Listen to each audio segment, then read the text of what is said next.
on va accueillir M. Parcouniani, qui est philosophe européen, professeur de philosophie morale à l'UCL. Et donc, si j'arrive à passer au slide suivant, je vous présente M. Parcouniani. Bonsoir, merci beaucoup. J'essaie le micro.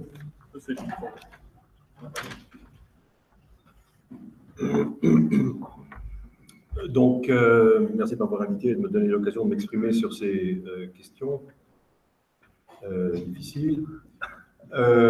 Moi, je crois que quand on parle du numérique, il faut au moins distinguer deux choses, deux niveaux d'analyse très différents. Il faut distinguer les outils du système. Les outils, c'est tous les dispositifs que nous utilisons, nos smartphones, tous les objets connectés et tout ce qui va avec, les moteurs de recherche, etc. C'est-à-dire, en parlant d'outils, je me place du point de vue de l'usager qui utilise un outil qui, grâce à cet outil, a l'accès à une foule incroyable de données, accès aussi à une foule de biens, puisque c'est de plus en plus par Internet qu'on peut accéder à tel ou tel bien. Indubitablement, ces outils facilitent la vie, sont ludiques, sont plaisants, etc. Ils provoquent ce que Spinoza appelait des affects joyeux. On les aime, on s'y attache. L'effet secondaire de cet attachement, de ce caractère ludique et plaisant, c'est qu'on s'aveugle, on est quasi hypnotisé par ces outils. Parce que précisément, il faut distinguer, et ça me semble tout à fait essentiel, et c'est ça qui est vraiment innovant au niveau de l'histoire des technologies, si vous voulez. Il faut distinguer le point de vue du système. Il faut voir comment ce système, dans son ensemble, marche, comment il fonctionne, quelle est sa logique de fonctionnement. Et c'est très important parce que précisément, aveuglés que nous sommes par ces outils et le caractère pratique et ludique et plaisant de ces outils, eh bien, nous ne savons pas, en tout cas nous oublions comment marche le système dans son ensemble. C'est-à-dire que ça échappe à la conscience des utilisateurs, et c'est sur ce point que se joue quelque chose de radicalement nouveau et novateur. En effet, il me semble que si on garde en tête la distinction de ces deux points de vue, celui de l'outil et celui du système, on peut affirmer, je l'affirme ici de manière un peu abrupte, c'est le temps qui m'y oblige naturellement, c'est que en fait tous ces outils, tous ces dispositifs numériques que nous utilisons, eh bien ces dispositifs ne sont pas faits pour l'usage qu'on en fait. Je m'explique. Typiquement, Facebook. Facebook, tout le monde dit, au fond, c'est un outil extraordinaire de communication. On retrouve d'anciens amis, d'anciens camarades de classe qu'on avait d'ailleurs complètement perdu de vue et qui nous intéressait a priori pas du tout de retrouver, mais bon, ça c'est une autre question. Donc, on peut communiquer, transmettre des informations, etc., etc. Et effectivement, Facebook, vous le savez bien, a commencé comme un outil de communication. Il y a même eu un moment où Facebook dessinait une sorte d'utopie de la communication intégrale, mais et d'ailleurs, c'est encore comme ça que ça apparaît aux usagers, à la plupart des usagers, hein, qui utilisent Facebook pour communiquer, leur souvenir de vacances, etc. Mais en fait, vous savez très bien que maintenant, on ne peut plus dire que Facebook est fait pour ça. Facebook est fait pour pratiquer de l'extraction de données, pour alimenter les big data. C'est pour ça que c'est là. C'est le but que ça sert, c'est à ça que ça sert, c'est pour ça que c'est fait. Et c'est pour ça d'ailleurs, vous le savez très bien aussi, que c'est gratuit. Le business model de toute cette affaire, c'est que, vous savez, vous connaissez l'adage, si puisque c'est gratuit, c'est parce que le produit, c'est nous. Bon, c'est-à-dire, c'est nous, la marchandise, que Facebook siphonne.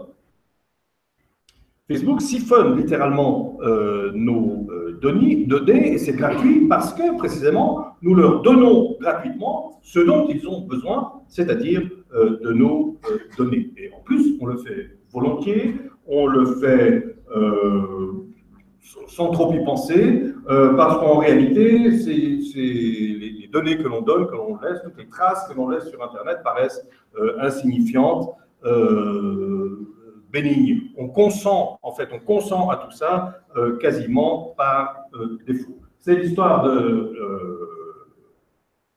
la pomme, si vous voulez, c'est-à-dire que, pour expliquer, enfin pour montrer sur quoi repose ce business model, je prends l'exemple de la pomme. Une pomme, quelqu'un l'achète pour la manger, ou quelqu'un travaille, si vous voulez, pour aller la cueillir, et donc, d'une certaine manière, quelqu'un paye pour avoir la pomme. Maintenant, si vous vous mettez du point de vue de la pomme, vous voyez que ça, à elle, ça ne lui coûte rien d'être mangée. J'en tire comme conséquence que la pomme, c'est nous. Et c'est ça que je voulais dire quand je disais que les dispositifs numériques ne sont pas faits pour l'usage qu'on en fait. Vous voyez, c'est ça qui rend ces dispositifs numériques un pharmacone, entre autres choses. C'est-à-dire, c'est pas tellement de dire que c'est à la fois bien et mauvais. Ça, on pourrait discuter par commun. C'est aussi un aspect qu'on peut avoir naturellement. Mais moi, ce que je veux dire par pharmacone ici, c'est pas tellement que ça peut être bien ou ça peut être mal. C'est qu'en fait, bon, effectivement, on l'utilise pour quelque chose, à savoir la communication, mais qu'en fait, c'est fait pour autre chose. Ça alimente un système que nous ne maîtrisons pas du tout. Et donc, ça veut dire que il faut absolument garder en tête que la logique du système, c'est précisément cette extraction de données dont je parlais. Et la marchandise de base, le carburant de ce système, c'est donc la donnée. S'ils nous siphonnent comme ça nos données, ce n'est pas par intérêt cognitif, si vous voulez. Hein, ce n'est pas par intérêt de connaissance. Ils le font parce qu'ils ont un projet commercial.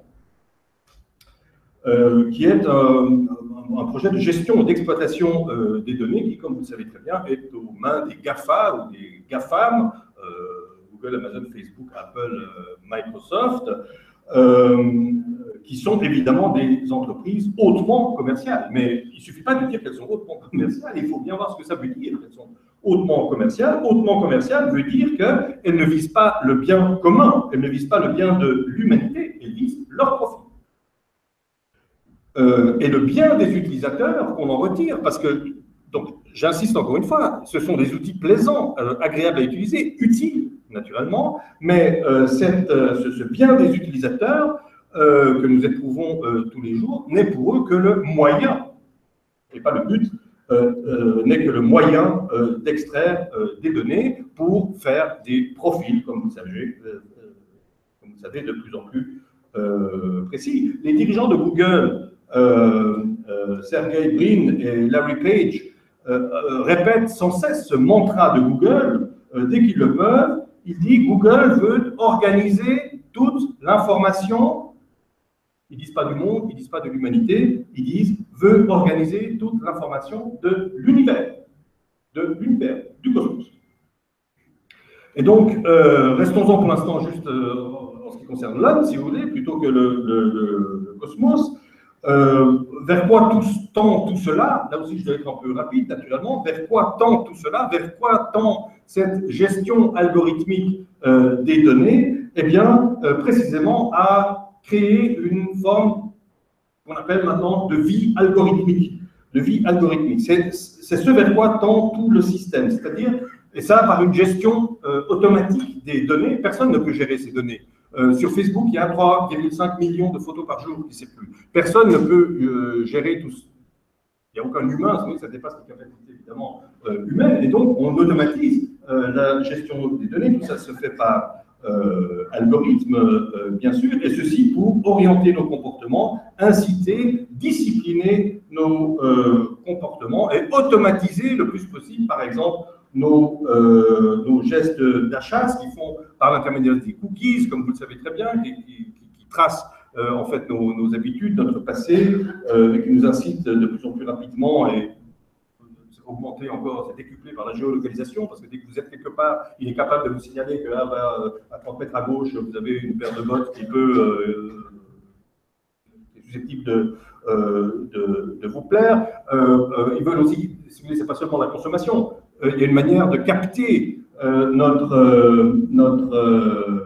attention, hein, avec le fameux algorithme PageRank, qui est celui qui hiérarchise les réponses sur Google, hein, dont le principe est qu'on attire votre attention, ce sur quoi les autres ont déjà porté leur attention.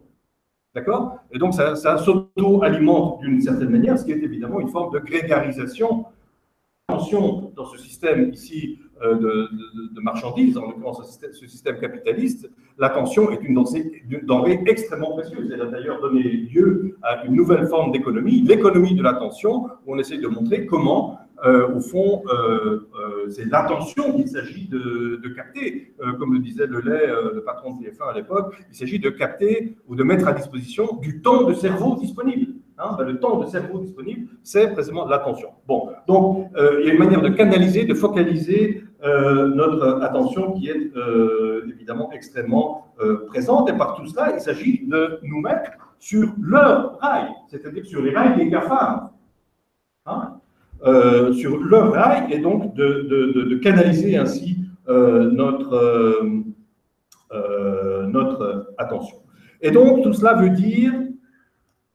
Voilà. Tout cela veut dire que, au fond, ce système, hein, je suis là au point de vue du système, pas au point de vue de l'outil que nous utilisons, mais du point de vue du système, ce système ne s'adresse pas à nous comme des êtres, si vous voulez, autonomes, capables de réfléchir, capables de porter un jugement, capables de délibérer, ce qui est, si vous voulez, le sujet classique de la morale et de la politique, mais il s'adresse à nous comme des profils qui peuvent être affectés, simplement affectés par des incitants, par des stimuli.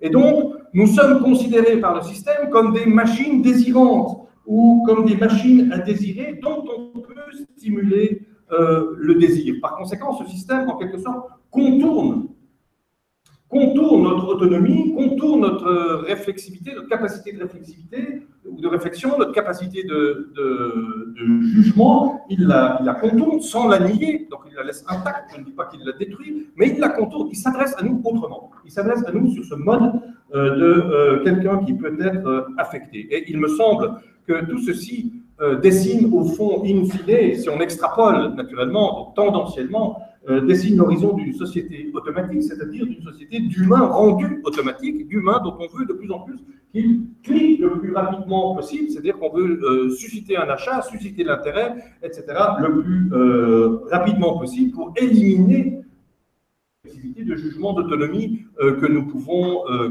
avoir, parce que c'est pas, encore une fois, c'est pas la dimension dans laquelle il s'adresse à nous. Et tendanciellement, naturellement, on peut considérer que cette façon de nous contourner, cette façon de stimuler, d'affecter, de stimuler notre désir, tendanciellement, eh bien, cela mène à une destruction de la vie de l'esprit. Si vous voulez, par vie de l'esprit, j'entends précisément toute cette épaisseur,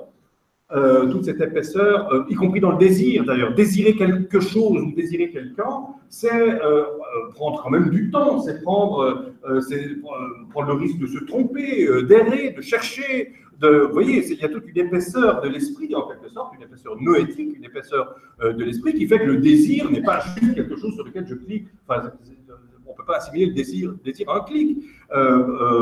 Bon, eh bien, tout ça vise à être en quelque sorte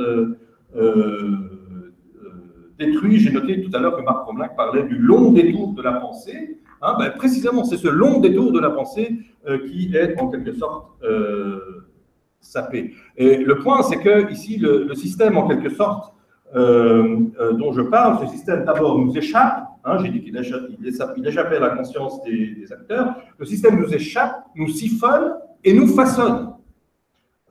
Et puisqu'il façonne, parce qu'en fait, il dessine une certaine forme d'humanité, il projette, au fond, il idéalise une certaine forme d'humanité qu'il veut façonner à son image, que le système veut façonner à son image. Et donc, si c'est vrai, je vais naturellement très vite ici, mais si c'est vrai que ce système numérique façonne l'humain à son image, comme d'ailleurs le prouve tout le projet post-humaniste dont il faudrait parler, mais malheureusement pas le temps de parler. Donc s'il est vrai que ce système façonne l'humain à son image, ben, ça veut dire que l'avenir de la nature humaine est aux mains des programmeurs informatiques. Et cela sans que nous ayons à dire un mot à dire, n'est-ce pas? Vous voyez, donc ce n'est pas qu'un projet commercial, en fait. C'est un projet commercial qui a d'immenses répercussions anthropologiques, ce qui nous lance un véritable défi politique, me semble-t-il. C'est vraiment un défi devant lequel nous sommes, le XXe siècle, et voilà, le XXIe siècle nous place. C'est précisément d'essayer de nous réapproprier un système qui nous échappe complètement.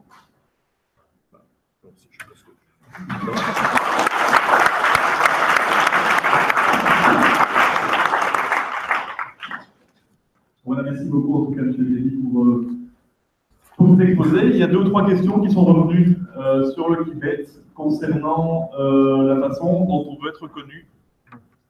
Tant pis pour ça aussi. Donc, je souhaite que Google me connaisse mieux de manière à me proposer les produits et les services encore plus proches. On avait aussi, je veux que les big data me donnent ce qui est le mieux pour moi. Moi, personnellement, j'ai trouvé mon premier job parce que Google m'a dit à un moment, tiens, on cherche un électromécanicien là-bas. C'est pas plus mal finalement. Qu'est-ce que vous avez à répondre à ça? Si ça marche. J'ai à répondre plein de choses.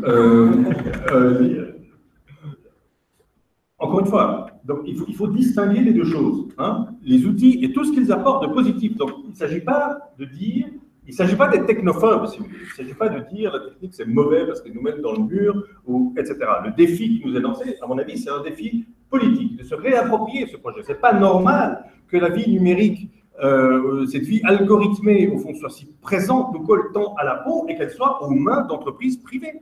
C'est pas normal. Je suis désolé, on n'a absolument rien à dire. Et ces gens vraiment façonnent un certain type d'existence, ce que ailleurs j'appelle des modes de vie.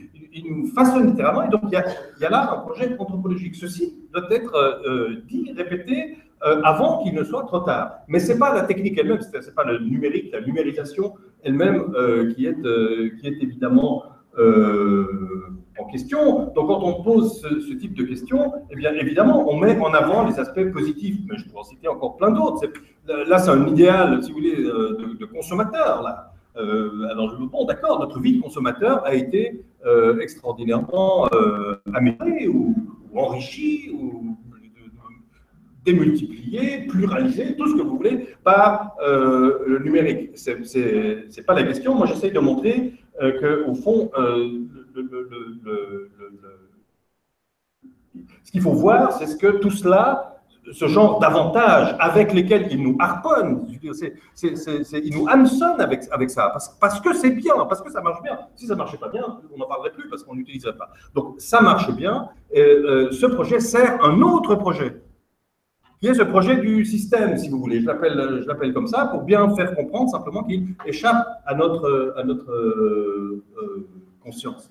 Donc, il n'est pas mal, si vous voulez, de consommer mieux, mais on doit interroger le fait qu'on veut que l'on consomme tout, ou on veut que nous soyons que des consommateurs, ou que nous soyons que ces êtres qui nous laissons, au fond, simplement affectés dans notre désir, en éliminant toute cette dimension disons, de vie de l'esprit qui est authentiquement humaine, qui est celle du jugement, de la délibération, etc.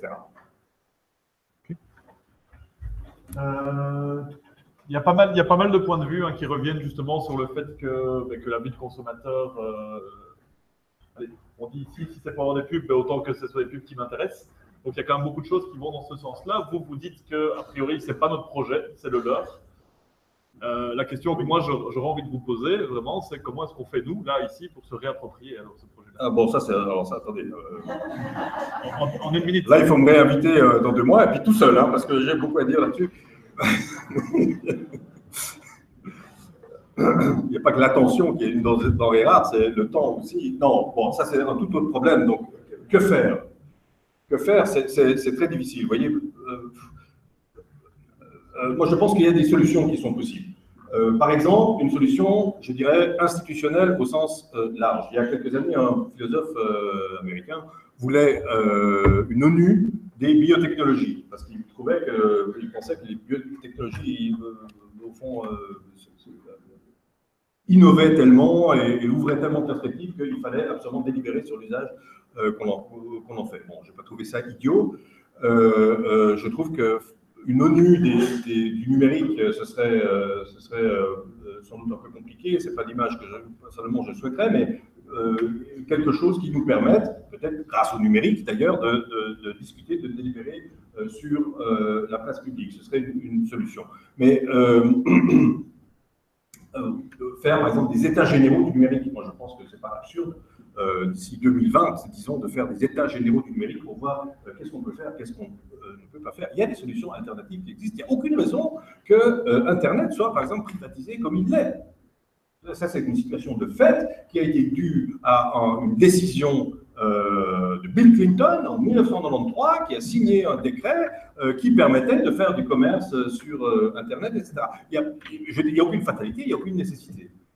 Hein, on pourrait très bien imaginer un Internet public, etc. Moi, je crois qu'il y a plein de choses. Vous voyez, je ne dis pas, je n'ai jamais dit, évidemment, qu'on niait, qu'on détruisait notre capacité politique. Elle est menacée, notre capacité politique, mais elle n'est pas détruite, elle est contournée par ces systèmes. Il faut la réactiver, je crois, pour trouver des solutions, pour inventer des solutions. Elles sont à inventer, la situation est nouvelle, la situation est inédite, l'emprise du numérique est inédite, donc il nous faut une solution inédite. Je ne pense pas du tout que ça soit impossible. Ça pourrait être un très beau projet européen, par exemple, que de faire un Internet public et gratuit. Parce que, vous voyez, moi je dis, le problème c'est l'extraction des données. Bon, je le dis simplement.